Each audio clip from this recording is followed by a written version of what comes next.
Alkisah di sebuah dusun di daerah Bangka Belitung. Hiduplah seorang perempuan tua yang sangat miskin.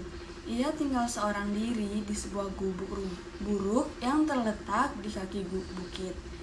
Ia tidak memiliki anak saudara untuk memenuhi kebutuhan hidupnya. Ia menggarap sebidang tanah warisan dari orang tuanya.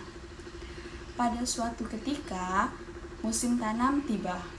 Seluruh warga dusun sibuk bekerja di ladang masing-masing. Tidak terkecuali perempuan tua itu. Namun, karena tubuhnya sudah lemah, ia sebentar-sebentar beristirahat untuk melepas lelah. Ketika sedang duduk beristirahat, tiba-tiba ia berangan-angan ingin mempunyai seorang anak. Seandainya aku mempunyai anak, tentu aku tidak akan secapek ini bekerja. Bagaimana jadinya nanti kalau aku sudah tidak mampu lagi bekerja? Siapa yang akan menggarap ladang ini? Pikirnya. Setelah itu, ia pun kembali melanjutkan pekerjaannya. Menjelang siang hari, ia kembali ke gubuknya untuk beristirahat. Pada malam harinya, cuaca tampak terang. Ia duduk di depan gubuknya. Pandangan matanya menerawang ke langit. Ia kembali berangan ingin mempunyai anak.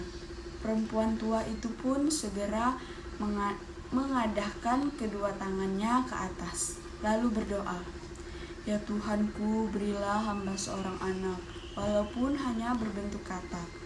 Berselang 3 hari kemudian, perempuan tua itu merasakan ada sesuatu yang aneh di dalam perutnya. "Ya Tuhan, apa di dalam perutku ini? Sepertinya ada benda yang bergerak-gerak," ucap perempuan itu sambil mengelus-ngelus perutnya. Rupanya, ia sedang mengandung. Tuhan telah mengabulkan doanya. Alangkah baiknya hati perempuan tua itu. Semakin hari perutnya pun tampak semakin membesar. Para penduduk dusun pun bertanya-tanya mengenai kehamilan perempuan tua itu. "Bagaimana si tua rentan itu bisa hamil? Bukankah dia itu tidak mempunyai suami?" kata seorang penduduk. "Wah, jangan-jangan dia telah berbuat tidak senonoh di dusun ini," sahut seorang warga lainnya. Pada suatu malam, perempuan itu berteriak-teriak meminta tolong karena mengalami sakit pada perutnya yang luar biasa. Mendengar teriakan itu, para warga pun berdatangan hendak menolongnya. Namun, baru saja sampai di depan gubuk perempuan tua itu, mereka mendengar suara tangis bayi. Alangkah terkejutnya mereka ketika masuk ke dalam gubuk. Ternyata perempuan tua itu melahirkan seorang anak yang berbentuk dan kulitnya seperti katak. "Hei perempuan tua, bagaimana hal ini bisa terjadi?" "Iya, apakah kamu telah berhubungan badan dengan katak?" tanya kepada yang lain. Perempuan itu pun menceritakan semua kejadian yang telah dialaminya, hingga ia bisa melahirkan seorang anak yang berbentuk seekor katak. Setelah mendengar penuturan si perempuan tua itu, para warga pun kembali ke rumahnya masing-masing. Sementara perempuan tua itu tetap menerima kenyataan dengan perasaan sukacita. Ia sadar bahwa kenyataan yang dialaminya adalah permintaannya sendiri. Ia pun merawat dan membesarkan bayinya dengan penuh kasih sayang. Waktu demi waktu pun terus berjalan. Anak yang mirip katak itu pun tumbuh menjadi dewasa. Penduduk dusun memanggilnya Bujang Katak. Ia adalah pemuda yang rajin. Sejak kecil, ia tidak pernah pergi kemana-mana, kecuali membantu ibunya bekerja di ladang, sehingga ia tidak mengetahui situasi dan kehidupan di sekelilingnya. Ibunya pun tidak pernah bercerita kepadanya. Pada suatu hari, Bujang Katak meminta ibunya agar bercerita kepadanya tentang keadaan di negeri itu. "Anakku, ketahuilah, negeri ini diperintah oleh seorang raja yang mempunyai 7 putri yang cantik dan rupawan. Ke-7 putri raja tersebut belum seorang pun yang menikah." Sejak mendengar cerita ibunya itu, Bujang Katak selalu tampak murung membayangkan kecantikan ketujuh putri sang raja. Dalam hatinya, ia ingin sekali mempersunting salah seorang dari mereka, namun ia tidak berani mengungkapkan perasaan tersebut kepada ibunya. Pada suatu sore, sang ibu melihatnya sedang duduk, termenung seorang diri di depan gubuknya. "Apa yang sedang kamu pikirkan, anakku? Apakah ada sesuatu yang mengganggu pikiranmu?" tanya sang ibu. "Benar, Bu." "Apa itu, anakku? Katakanlah." "Bu, bukankah aku sekarang sudah dewasa?" kata si katak. Sudihkah ibu meminang salah seorang putri raja untukku?" kata Bujang Katak. Betapa terkejutnya sang ibu mendengar permintaan anaknya itu. Bagaimana permintaan itu sangatlah berat. "Sungguh berat permintaan itu, anakku. Kita ini orang miskin. Mustahil dari 7 putri raja tersebut ada yang mau menikah denganmu. Apalagi melihat kondisimu seperti ini," kata sang ibu. "Tapi Bu, sebaiknya ibu mencoba dulu. Siapa tahu salah seorang di antara mereka ada yang mau menerima lamaranku," kata si Bujang Katak. Karena sayang kepada putranya, sang ibu pun menyanggupi permintaan itu. Keesokan harinya, berangkatlah sang ibu seorang diri ke istana, hendak melamar salah seorang putri raja. Sesampainya di istana, ia pun disambut dengan baik oleh sang raja. "Hai, perempuan tua, kamu siapa? Apa maksud kedatanganmu kemari?" kata sang raja. Namun mereka tidak berani berkata terus terang. Ibu Bujang Katak menjawab, sekate menjadi gelang, pesetampat nek medeh pesan urang." Sang raja mengerti maksud pantun ibu itu. Kembali bertanya kepada perempuan itu, "Apakah engkau ingin meminang salah seorang putriku?" "Benar, Baginda," kata si ibu. "Hamba mohon ampun atas kelancangan hamba. Kedatangan hamba kemari ingin menyampaikan pinangan putra hamba yang bernama Bujang Katak," jawab perempuan itu sambil gugup. "Oh, begitu. Baiklah, aku akan menanyakan dulu hal ini kepada 7 putriku," kata sang raja. Sang raja pun segera memanggil ke-7 putrinya untuk menghadap. Setelah mengetahui maksud kedatangan perempuan itu, para putri raja bukannya memberikan jawaban dengan kata sopan, melainkan memperlakukan perempuan itu dengan tindakan kasar. Satu persatu mereka maju meludahi kepala perempuan tua itu. Hanya putri bungsu yang tidak melakukan hal itu. Hatinya tidak tega melihat kakak-kakaknya berlaku kasar kepada perempuan tua itu. Namun, ia juga tidak berani mengatakan bahwa ia sebenarnya bersedia menerima pinangan tersebut. Ibu Bujang Katak pun pulang. Dengan perasaan sedih, sesampainya di gubuk, ia segera menceritakan semua kejadian yang dialaminya di istana kepada Bujang Katak. Mendengar cerita ibunya tersebut, Bujang Katak merasa yakin bahwa putri bungsu sebenarnya bersedia menerima pinangannya. "Besok ibu harus kembali ke istana untuk meminangku menghadap seorang raja. Aku yakin putri bungsu akan menerima pinanganku karena dia satu-satunya yang tidak meludahi kepala ibu," kata si Bujang Katak. Keesokan harinya, Bujang Katak bersama ibunya berangkat ke istana. Alangkah terkejutnya sang raja saat melihat Bujang Katak yang datang bersama ibunya. "Hai perempuan tua, apakah ini anakmu yang bernama Bujang Katak itu?" kata sang raja. "Benar, Baginda." "Hahaha, pantas saja ia dinamakan Bujang Katak. Bentuknya mirip seperti katak," kata sang raja. Setelah itu, Sang raja pun segera memanggil ketujuh putrinya dan menanyakan, apakah mereka bersedia menikah dengan si manusia katak? Namun, dengan sombongnya para putri raja satu persatu meludahi kepala bujang katak, kecuali si putri bungsu. Melihat sikap si putri bungsu, sang raja pun bertanya kepadanya, "Hai putriku, kenapa kamu diam saja?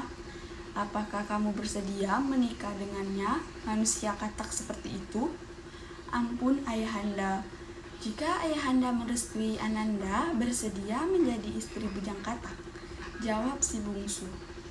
Alangkah terkejutnya sang raja mendengar jawaban putrinya itu. Ia pun segera meminta nasihat kepada menteri penasehat raja. Rupanya, menteri penasehat raja setuju jika putri bungsu menikah dengan bujang katak. "Baiklah manusia katak, kamu boleh menikah dengan putriku asalkan sanggup memenuhi satu syarat," kata sang raja. "Apakah syarat itu, Baginda?" tanya si bujang katak. "Penasaran? Kamu harus membuat jembatan emas yang panjang mulai dari gubukmu sampai pintu gerbang istana ini. Apakah kamu sanggup menerimanya? Itulah syaratku," tanya sang raja. "Hamba sanggup, Baginda," jawab si bujang katak. "Tapi ingat, jembatan emas ini harus terwujud dalam waktu 1 minggu. Jika tidak, maka hukumannya adalah hukuman mati," ancam sang raja. Bujang katak pun tidak gentar terhadap ancaman sang raja. Dengan perasaan gembira, ia bersama ibunya segera kembali ke gubuknya. Sesampai di gubuk, sang ibu kebingungan memikirkan cara untuk memenuhi permintaan sang raja tersebut. Ia tidak ingin kehilangan anak yang sangat disayanginya itu. "Anakku, bagaimana kita dapat mewujudkan permintaan raja, sementara kita ini orang miskin?" tanya sang ibu. "Tenang Bu, aku akan pergi bertapa di suatu tempat yang sepi. Jika Yang Maha Kuasa menghendaki, apapun bisa terjadi," kata si bujang katak. Pada suatu hari mulai gelap, bujang katak ditemani ibunya pergi ke suatu tempat yang sepi di tengah hutan untuk bertapa. Sudah 6 hari 6 malam ia dan ibunya bertapa, namun belum juga menemukan tanda-tanda akan datang keajaiban. Pada malam ke-7, keajaiban itu pun tiba. Seluruh tubuh bujang katak memancarkan sinar berwarna kekuning-kuningan. Kulit katak yang menyelimuti seluruh tubuhnya sedikit demi sedikit mengelupas secara ajaib. Bujang katak pun berubah menjadi pemuda yang tampan dan gagah. Kemudian ia membakar kulit katak pembalut tubuhnya itu. Maka seketika itu pula kulit katak tersebut menjelma menjadi tumpukan emas batangan. Dengan perasaan gembira, bujang katak bersama ibunya segera menyusun emas batangan tersebut dari gubuknya hingga pintu gerbang istana dalam waktu semalam. Terwujudlah sebuah jembatan emas seperti yang diminta oleh sang raja. Keesokan harinya, istana menjadi gempar. Sang raja beserta seluruh keluarga istana yang mengetahui keberadaan jembatan emas itu segera berlari menuju ke arah pintu gerbang istana.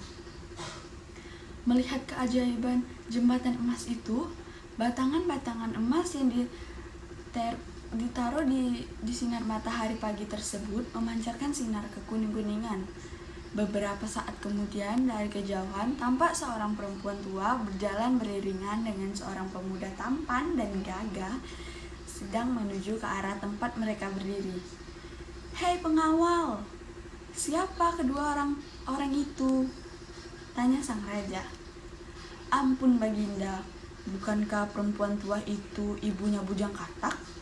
Tapi Baginda, hamba tidak mengenal siapa pemuda yang sedang berjalan bersamanya itu," jawab si pengawal. Ketika perempuan tua dan pemuda itu sampai di depannya, sang raja pun segera bertanya, "Hai perempuan tua, siapa pemuda itu?" "Dia bujang katak, putra saya," Jawab si perempuan tua itu. Dengan semua peristiwa yang dialami Bujang Katak hingga ia bisa berubah menjadi pemuda yang tampan. Bujang Katak pun segera berlutut memberi hormat kepada sang raja. "Ampun Baginda, hamba ini Bujang Katak," kata Bujang Katak. Betapa terkejutnya sang raja beserta seluruh keluarga istana. Mereka benar-benar tidak pernah mengira sebelumnya jika Bujang Katak adalah seorang pemuda yang gagah dan tampan. "Baiklah Bujang Katak, karena kamu telah memenuhi persyaratanku, maka sesuai dengan janjiku, aku akan menikahkanmu dengan putri bungsuku," kata sang raja. Beberapa hari kemudian, pesta pernikahan Bujang Katak dengan putri bungsu dilakukan selama 7 hari 7 malam. Para undangan yang datang dari penjuru negeri turut gembira dan bahagia menyaksikan pesta pernikahan tersebut. Namun lainnya hanya dengan keenam kakak putri bungsu mereka sangat sedih dan menyesal karena telah menolak pinangan Bujang Katak. Usai pesta perkawinan tersebut, keenam kakak putri bungsu memerintahkan kepada seorang pengawal istana untuk pergi menangkap katak di sawah. Mereka mengira bahwa Bujang Katak berasal dari katak biasa yang hidup di sawah. Tidak berapa lama, pengawal itu pun kembali dari sawah sambil membawa 6 ekor katak. Setiap putri mendapatkan seekor katak, lalu membawanya masuk ke dalam kamar masing-masing dan memasukkan ke dalam lemari dengan harapan katak-katak tersebut akan menjelma menjadi seorang pemuda yang tampan seperti Bujang Katak. 7 hari kemudian, keenam putri tersebut membuka lemari masing-masing. Namun, malang nasib mereka, katak-katak tersebut bukannya menjelma menjadi pemuda yang tampan, melainkan mati dan sudah berulat karena tidak diberi makan. Bau busuk pun menyebar kemana-mana. Keenam putri tersebut keluar dari kamarnya sambil muntah-muntah. Akhirnya seisi istana menjadi gempar. Seluruh penghuni istana turut muntah-muntah karena mencium bau busuk itu. Sang raja pun menjadi murka melihat perbuatan keenam putrinya tersebut dan memberi hukuman kepada mereka yang memerintahkan mereka untuk membersihkan kamar masing-masing dari bau busuk itu. Bujang Katak dan putri bungsu pun hanya tersenyum melihat kelakuan keenam kakaknya tersebut. Beberapa tahun kemudian, sang raja sudah tidak mampu lagi menjalankan tugas-tugas kerajaan karena usianya yang sudah semakin tua. Akhirnya, ia pun mengundurkan diri dan menobatkan Bujang Katak sebagai raja. Bujang Katak bersama istrinya memimpin negeri itu dengan arif dan bijaksana. Demikian cerita dari Bujang Katak yang berasal dari daerah Bangka, Provinsi Bangka Belitung, Jambi. Sekian dari saya. Wassalamualaikum warahmatullahi wabarakatuh.